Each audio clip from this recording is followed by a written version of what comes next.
sometimes through your physical format, you assign things to yourself. Like you say, I'm really good at dancing, but I'm not really good at conversation. And we say, well, then you open the floodgates for more impulsive dancing, but you close them relative to thought during conversation. You see what we're getting at? You could open all of it. You could say, I'm good at everything I do. I'm good at all of it. Ideas flow to me. Impulses flow to me. I'm in the flow of things.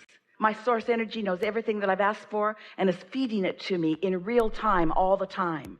And I'm happy and open and receiving and satisfied. There's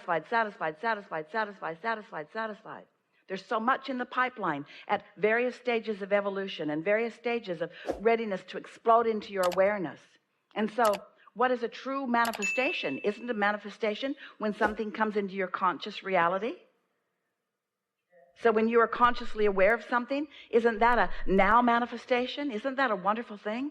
That's the way we look at it, because we're flowing to you all the time. And when you receive the idea and you've got the idea while we've got the idea, that's when that feeling of euphoria, that's when that feeling of passion comes about, because we're on exactly the same wavelength. We're talking exactly the same language. What you know and what we know is happening in the same moment. And that's what you want.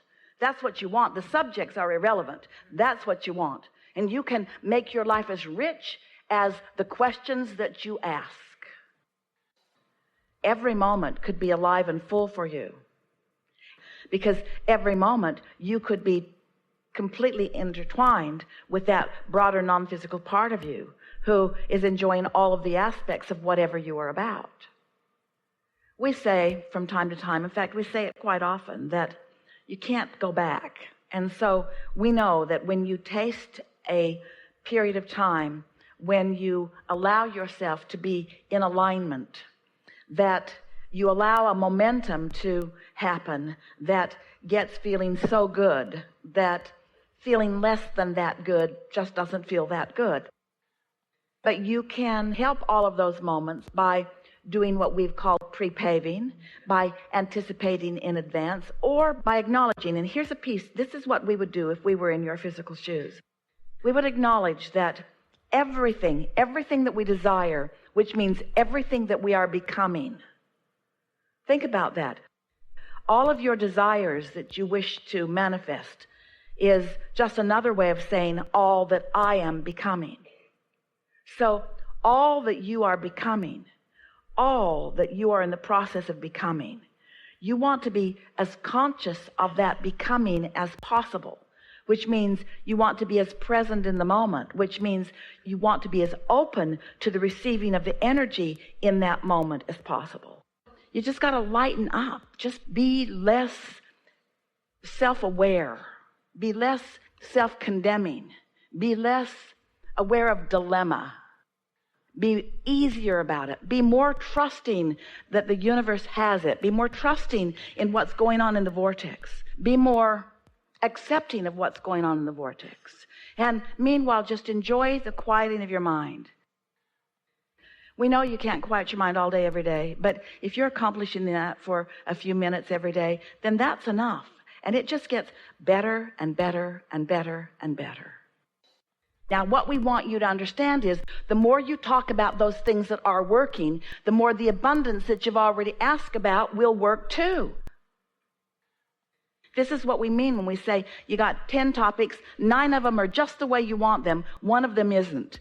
Most people spend all their time asking the question about that one, and they hold that one in suspended animation. Focus on anything where energy is flowing, and then energy flows to everything, even the abundance. But if you focus upon the topic where the energy isn't flowing as much as you want, then you slow the energy down. We'll just say it to you straight up, as loudly and as clearly and as directly as we can. You cannot abandon a desire. When you increase your attention to a subject, when you're still more in the problem end of it than in the solution end of it, increasing it slows it way, way, way, way down. And attention to it isn't abandoning it, it's crippling it. So the answer is you got to be sure that you're in the receiving mode, and then in the receiving mode you increase it. Don't goose it up until you're sure which end of the stick you're on. This conversation has been a really good one. You moved to a place you haven't been before. you now are more willing to put some separation between the asking for something and the watching out for it and the just letting it be. Separation, we're talking about give it a rest. Source is on it. You've done the work. It's in the vortex.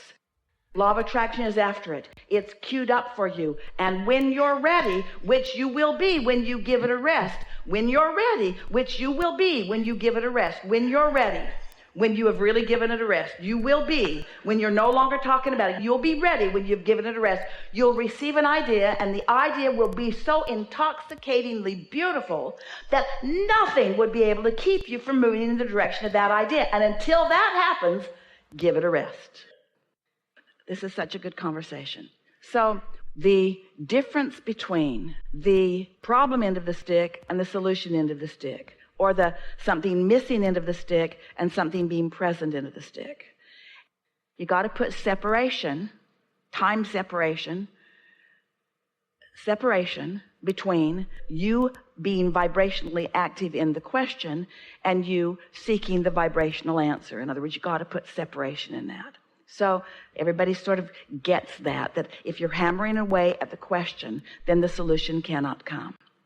So there are some aspects of your life where the solutions are abundant. And you said to us, I like thinking back on those situations where the solutions are already evident, where the solutions are already abundant, because I like to own that vibration. And we say, yes, do that on the subjects that don't activate any discord, because once you're already connected to source about something and you're already receiving, then anything that you add to that is just going to increase the momentum, and you're just going to have more and more and more and more fun on the subject.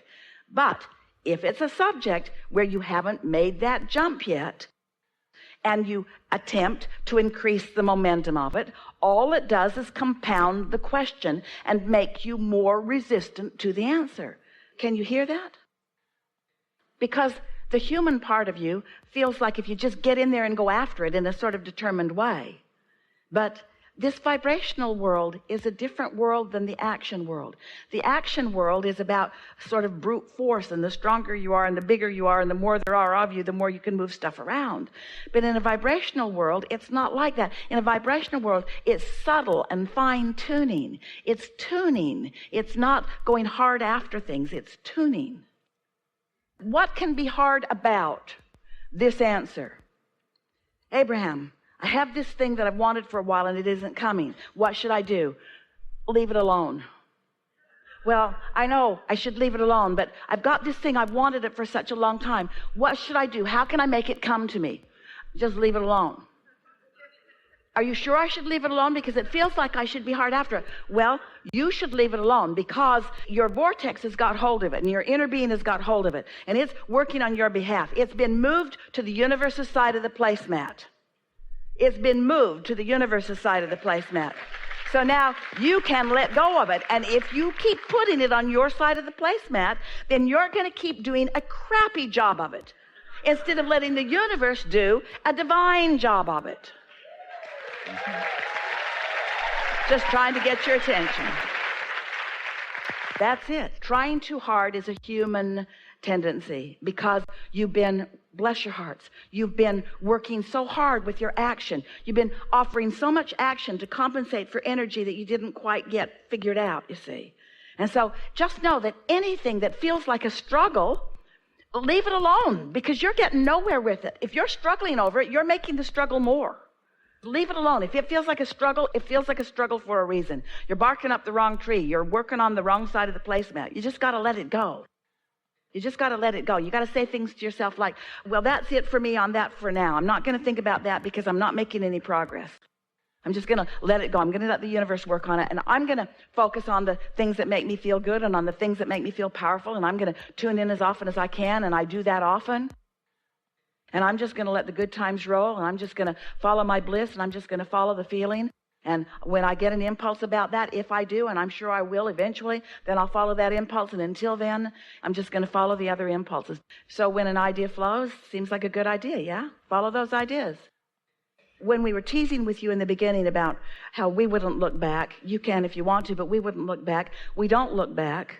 because there is so much that is delicious to focus upon between where you are and where you're going. And so that's what has our undivided attention. And so anything prior to now is irrelevant, because in this now, there are only two things that matter.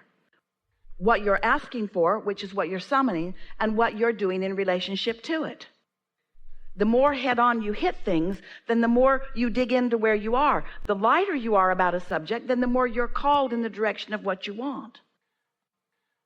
And so the more time you spend, or the more intent you have for doing what we call prepaving, which is anticipating energy flowing in advance. Begin again. In any moment in time, what most humans are focused upon are the manifestations that have already happened. In other words, once you can see it and hear it and smell it and taste it and touch it, it's manifested. And so the things that you're looking at that are manifested have less potential to really please you than the things that are still in the process of becoming. So as you've been enjoying, you've been feeling all light and bright and exhilarated, it's because you are in an arena where things are becoming. We are together taking thought where it has not been before. And so this is that new place where new thoughts are coming into the foreground, where you can focus your consciousness on them and feel the satisfaction of what your inner being knows and what you know being met together. There is so much that is potential to be discovered, and your inner being is queued up and ready for the discovery of it. And when you are queued up and ready for the discovery of it, and the discovery happens, in that moment you feel that elation or that euphoria or that new motion forward.